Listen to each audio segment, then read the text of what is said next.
Halo semuanya, perkenalkan nama saya Murdika Giring Numangkun dengan NPM 20081010041. Di video ini saya akan menjelaskan mengenai pengantar algoritma, pseudocode, flowchart, teknik percabangan, dan teknik perulangan.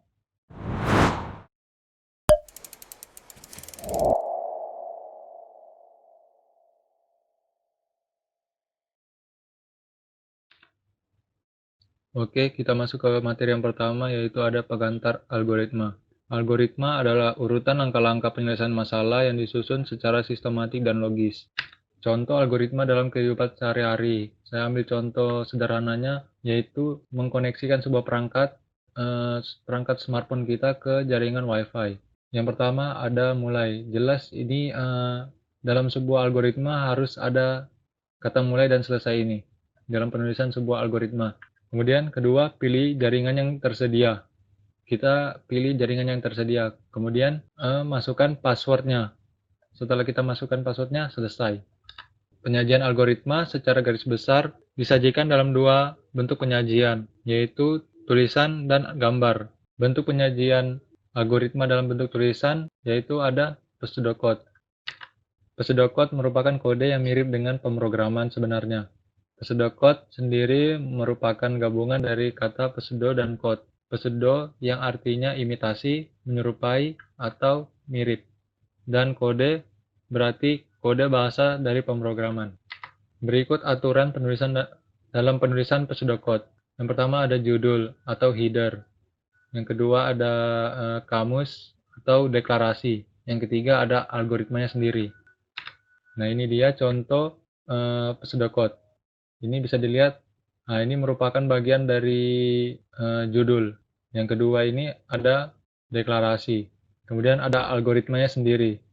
Kemudian ini dia masuk ke dalam assignment, yaitu pengerjaannya. Kemudian nanti outputnya kita bisa masukkan output sama dengan hasil. Materi yang ketiga ada flowchart, yaitu bagian dari bentuk penyajian gambar. Tadi sudah tertulis, ini yang gambar, yaitu flowchart. Flowchart adalah suatu bagan dengan simbol-simbol tertentu yang menggambarkan urutan proses secara mendetail dan hubungan antara suatu proses atau instruksi dengan proses lainnya dalam suatu program. Di flowchart ini ada simbol-simbol yang digunakan dalam menggambar flowchart. Sekarang saya akan mencontohkan flowchart di aplikasi yang bernama Raptor.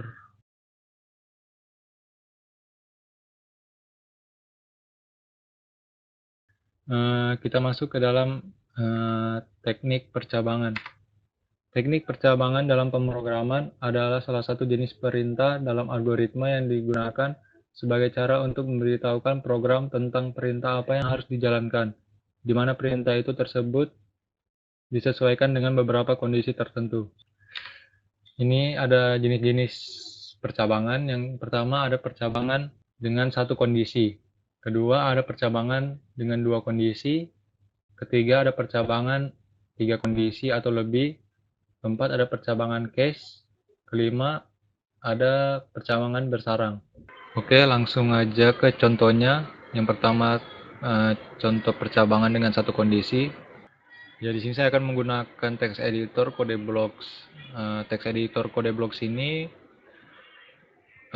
menggunakan bahasa C++, dan C. Kenapa saya langsung praktekkan ke bahasa pemrogramannya langsung? Karena kita akan lihat nanti program ini dapat berjalan atau tidak. Kita includekan iostream. Nah, kenapa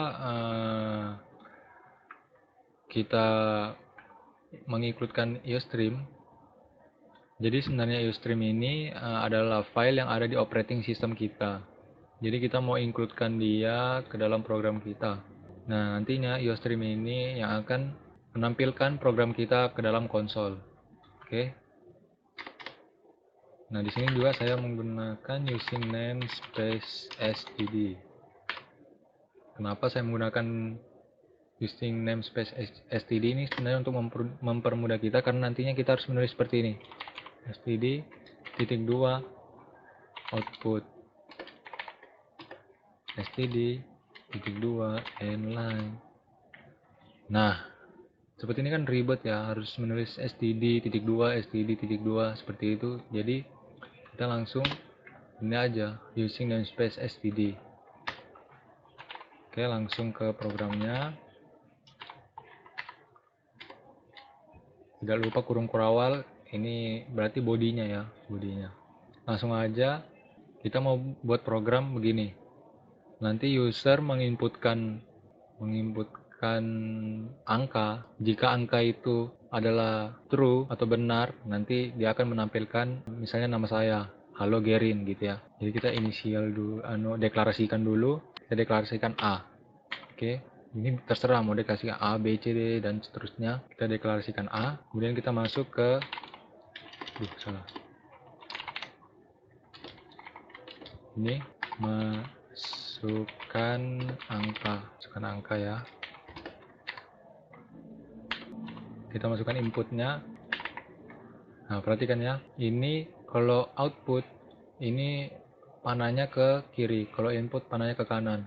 Ini masukkan inputnya A tadi, kemudian masuk ke pengerjaannya, yang masuk ke if-nya. If, jadi if dalam kurung ini kondisinya ya, jika if A sama dengan jadi dalam kurung ini harus boolean. Jika A sama dengan 1, masukkan ini kurung kurawal itu sebagai bodinya ini ya. Kita mau outputkan nama saya ya, halo Gerin. Ini seru lah. Oke, jangan lupa di akhir program kita harus tulis ini return seperti ini ya. Jadi nanti program akan menampilkan ini, if jika kita masukkan 1, nanti akan tercetak nama saya. Jika kita masukkan selain angka 1, maka tidak tercetak apa-apa. Kita lihat ya. Kemudian ini kita build and run. Oh, sorry. Jangan lupa ya, ini harus dimasukkan.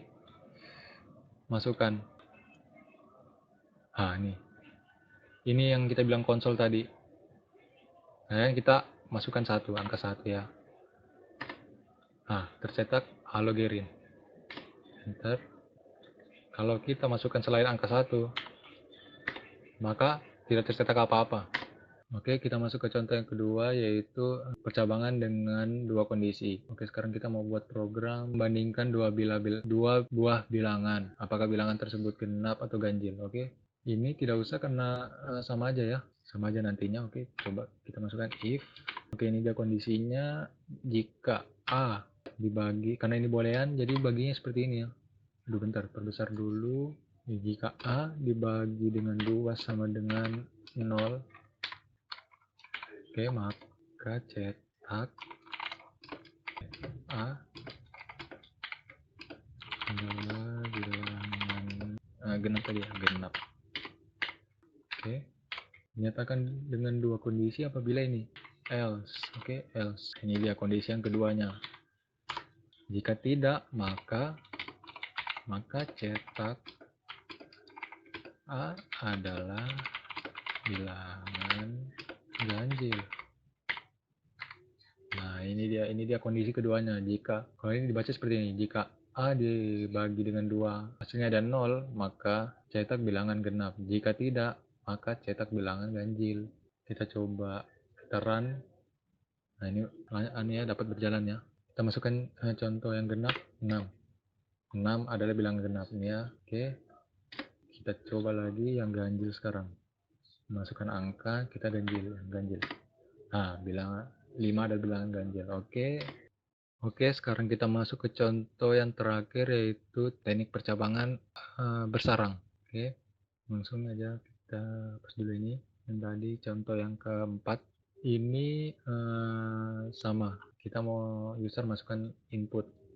Nah, sekarang kita mau buat program. Kembali ke contoh yang ketiga tadi. Kita mau buat program membandingkan sebuah bilangan. Oke, membandingkan sebuah bilangan tersebut, apakah bilangan tersebut adalah bilangan ganjil atau genap. Tapi kita ingin menambahkan apabila bilangan tersebut lebih dari 5 atau kurang lebih dari 10 atau kurang dari 10. If A dibagi dengan 2 sama dengan 0, maka A adalah bilangan genap. Kita ini biar dia ke baris selanjutnya. Nah, ini yang dimaksud dengan if bersarang. Kita tambahkan if lagi, if kondisi jika A ini jika A ini lebih besar dari sama dengan 10, A lebih besar dari 10. Else-nya cout A kurang dari 10. Oke, jadi dia begini ya. Jika A dibagi dengan 2 adalah 0, maka dia adalah bilangan genap. Kemudian lanjut lagi dia ke bawah, nanti dicek lagi apakah nilai jika A ini adalah lebih dari 10, maka A lebih besar dari 10. Jika tidak, kurang dari 10. Jadi nanti dia outputnya adalah seperti ini. A adalah bilangan genap, A lebih besar dari 10. Kalau dia lebih besar dari 10. Kalau kurang dari 10, maka A kurang dari 10. Jika yang if bersarang ini, jika ini benar, maka dia lanjut mencetak ini. Kemudian lanjut lagi, jika ini benar, maka dia lanjut menambahkan mencetak ini. Jadi nggak langsung selesai, dia akan melihat lagi apakah ini benar dan menjalankannya. Oke, selain itu, terakhir yang di sini kita masukkan else.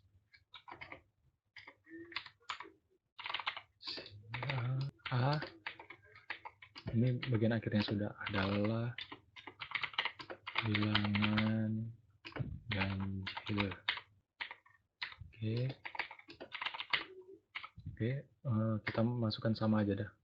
Kita masukkan if-nya lagi. Nah, ini dia selesai. Oke, mari kita lihat apakah berjalan. Masukkan angka. Kita masukkan angka 5 ya. Yang genap dulu, angka 6.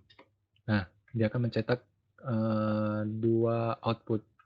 Ini if yang pertama, ini if yang kedua. Karena 6 kurang dari 10. Oke, kita masukkan bilangan ganjil yang lebih dari 10. Bilangan genap yang lebih dari 10. Aduh, salah. Nah, kita masukkan 14. Nah, ini dia. 14 adalah bilangan genap. 14 lebih besar dari 10. Oke, ini if yang pertama, ini if yang kedua, yang di dalam if tadi yang bersarang. Kita belum masukkan yang ganjil tadi. Kita masukkan yang bilangan ganjil. Ganjil kurang dari 10. 5 ada bilangan ganjil. 5 kurang dari 10. Ini sarangnya, ini anaknya. Oke, seperti itulah contohnya. Oke, kita masuk ke materi yang terakhir, yaitu adalah teknik perulangan. Teknik perulangan. Perulangan atau yang sering disebut dengan looping merupakan proses yang dilakukan secara berulang-ulang dalam batas yang telah ditentukan. Teknik perulangan mempermudah kita dalam mengefisienkan sebuah program karena program yang efisien adalah yang memungkinkan pengguna bekerja sesedikit mungkin dan komputer bekerja sebanyak mungkin. Nah, ini dia ada jenis teknik perulangan, ada for, while do, dengan repeat. Oke, kita langsung masuk ke contohnya. Tuh yang pertama. Nah, di sini kita mau buat program looping mencetak angka 1 sampai dengan 10. Oke, ini biar ada judulnya. main program mencetak angka 1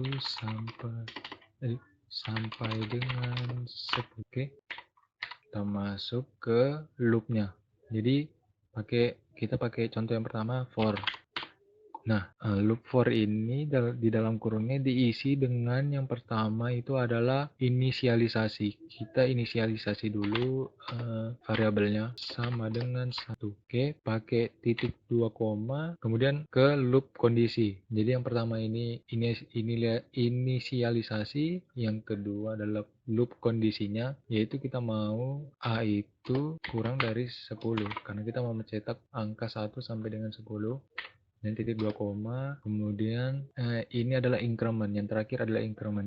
Di sini kita menggunakan increment karena kita mau angka 1 ini ketika di loop lagi akan bertambah, ditambah dengan 1, variabel tersebut akan ditambah dengan 1, kemudian akan di loop lagi seterusnya.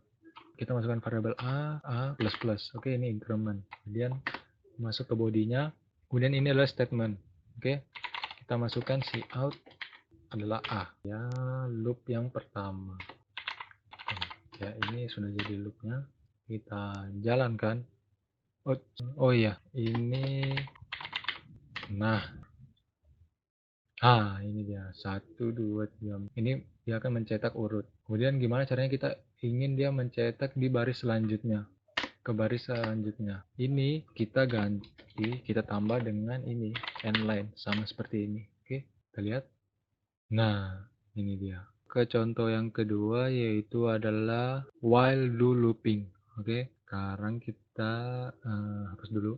Masih sama, kita akan membuat program mencetak angka 1 sampai dengan 10 dengan while. Oke. Bedanya while dengan for tadi, while ini di dalam kurung ini kita isikan kondisi. Oke, kita mau dia A. Kondisi variabel A ini kurang dari sama dengan, kita inisialisasi dulu. Inisial A sama dengan 1. Oke. Kemudian masuk ke bodinya. Nah, di sini ya, kalau while kondisi, kemudian di bodinya kita masukkan aksinya. Kalau while kita inisialisasikan dia di luar, kemudian di dalam kurung ini masukkan kondisinya, kemudian di bodinya baru kita masukkan aksinya. Nah, jadi kita mau cout A. Oke, A kita akan menampilkan, akan mencetak 1 sampai dengan 10. Nah, kemudian increment-nya di sini, increment-nya. Oke, kita masukkan increment-nya. Kita coba jalankan. Nah, oke, sip. Nah, jadi itu dia. Sekarang kita masuk ke do. Nah, kita inikan saja dia, biar kita bisa lihat nanti perbedaannya. Sekarang do ya. Do ini body. Apa bedanya do dengan while? Kalau while dia while kondisi kemudian aksi. Kalau do dia akan menjalankan aksi dulu, kemudian nanti di while dia akan melihat syaratnya. Seperti ini ya, kita masukkan endline. Nah, sama seperti tadi kita masukkan increment agar dia dapat programnya berhenti, tidak terus-menerusan di loop. Nah, kemudian di sini syaratnya while dalam kurung A kurang dari sama dengan 10. Oke, sip. Nah, mari kita coba tes jalankan dia. Nah, ini dia. Tadi kita masih tes ini inisial A sama dengan 1 ya. Kalau kita 5, maka nanti dia 5, 6, 7, 8, 9. Kemudian dia lihat syaratnya. Nah, ini dia 5, 6, 7, 8, 9, 10. Dimana kalau kita masukkan dia kondisi salah, ini kan kurang dari 10. Kita masukkan kondisi salah 14 misalnya. Lalu ini kan lebih dari 10 sudah. Nah, dia akan mencetak setidaknya satu kali, kemudian dia akan melihat syaratnya. Dia akan mencetak satu kali, dia akan cetak 14, kemudian dia akan loop, masuk, kemudian dia akan melihat lagi syaratnya, baru salah, kemudian dia tidak akan cetak. Itu kalau do while. Oke? Oke, jadi sekian materi dari saya mengenai pengantar algoritma, pseudocode, flowchart, teknik percabangan, dan teknik perulangan. Kurang lebihnya mohon maaf. Sekian, terima kasih.